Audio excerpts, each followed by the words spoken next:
Sual verilir ki, bir nəfər namaz qılır, amma Allaha şərik qoşursa cəhənnəmə düşürmü, yoxsa böyük günah sahibidir? Yəni, xüsusi olaraq əlbəttə ki, biz kimə nəsə deyə bilmərik, amma bilmək lazımdır ki, əgər insan namaz qılsa belə, Allaha şərik qoşandırsa, o namazın faydası olmur ona.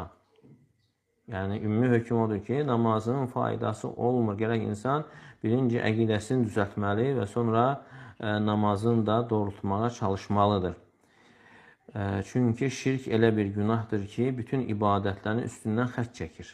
وَلَقَدْ أُوحِيَ إِلَيْكَ وَإِلَى الَّذِينَ مِنْ قَبْلِكَ لَئِنْ أَشْرَكْتَ لَيَحْبَطَنَّ عَمَلُكَ وَلَتَكُونَنَّ مِنَ الْخَاسِرِينَ. Artıq sənə və səndən əvvəlkilərə vəhy olundu ki, əgər Allaha şərik qoşsan, bütün əməllərin batil olar və xüsurana düşənlərdən olar, ziyana uğrayanlardan olarsan.